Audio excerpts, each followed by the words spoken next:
all night long. The wind was coming like, yeah, it was a catastrophic fire, mate. Come down over the ridge. As you can see, it goes as high as hell. It went right up into the top of the trees. I actually had to take shelter and go because it was right here and lacking it.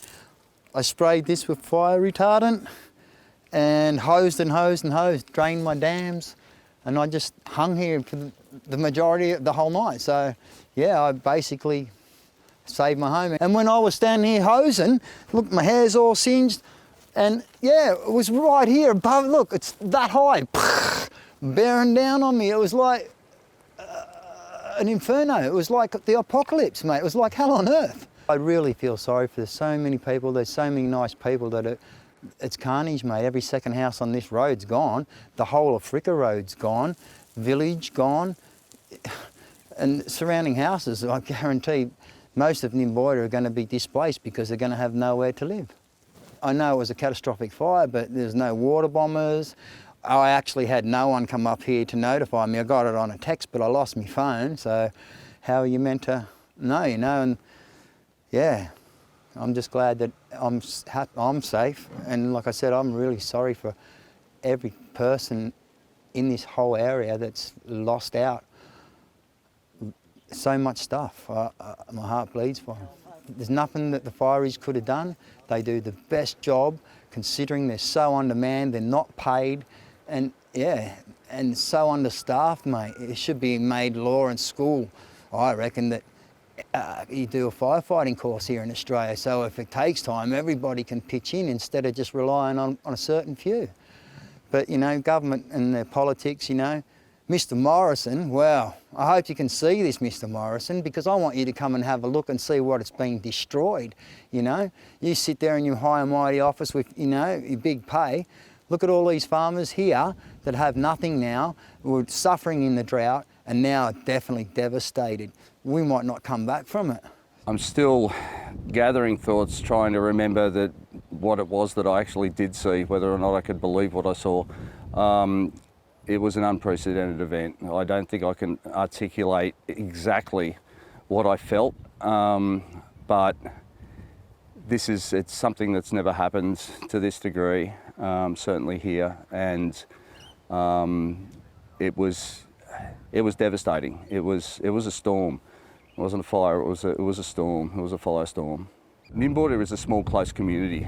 Everyone knows everyone, and the community, when evacuated, were obviously, you know, devastated, and a lot of people stayed, and a lot of those people have managed to save their homes, but that we haven't counted. We don't know. Still, there is a lot of work to do. I can't give a figure, but the evidence at the moment of your own eyes speaks for itself. A lot of main buildings, the school, and the canoe centre, the hall, they managed to survive. I walked outside my house about 3 o'clock. I could smell a bit of smoke, so I walked back in and grabbed Jack and my wife and said, I can smell smoke. We went out. My brother lives across the road, and I could see a big plume. Just in seconds it showed up. So we zoomed down the back of his place, and the fire was there, but it was coming towards us, so we drove back up about 2 k's, and by the time we got up there, it was into our place. We went down and saved. I live next door to my parents. We saved Mum and Dad's house and the people across the road's house, but we couldn't save ours. How intense was it? It was unbelievable. I used to be a group captain in the Rural Fire Service in the Blue Mountains, and I've seen many fires. That was probably the worst one I've ever seen in my life. It was just unbelievable. It must have been terrifying, because obviously you couldn't leave? No. And we were on our own. There was unfortunately no fire brigades to help us, no helicopters or anything. But look, we just did our best, saved Mum and Dad's house, so at least we got somewhere to stay. And it just was so intense. It was just unbelievable. I just can't explain how bad it was. We all went up to the hall, and we were just standing, making sure that the hall didn't get on fire, and then there was a spot fire. It was only about 200 metres, and it just grew, and it just went around the hall, and when it came down there, then it went across to the school, and then when I came down on the car, all this was alight. And Kim's house is gone. This must have happened so quickly. It did. I couldn't believe how quickly it went. And everyone was scurrying, taking off up the road.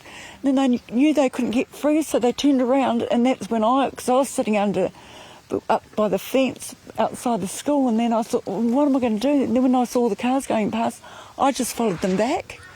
And then we got back to our house, and we were more safer there. But as you go along the road, it's just been an inferno everywhere. You know, and I haven't lost my home, but there's so many people that have lost their homes. We left about 9 o'clock. We were evacuated. Was actually charged on the ferry, even though that's the way we were told to evacuate. That's probably the worst that we went through. He has been absolutely amazing at the library, and we were all safe and well. That's the most important thing. The Noosa Council, Lions Club, they're just amazing. They take care of everything, so all good, all good. And what's chatting to others, what's the mood been like? Everybody is just so helpful. We have so many elderly people around here, and us like able-bodied and strong people, we just need to give way for them, and it's really good. The atmosphere, it's just very caring and very, very, very friendly, I would say. And you're obviously waiting to find out. Yeah, would love to go back home, and I think it's not yet safe. I don't know yet. We haven't heard anything yet.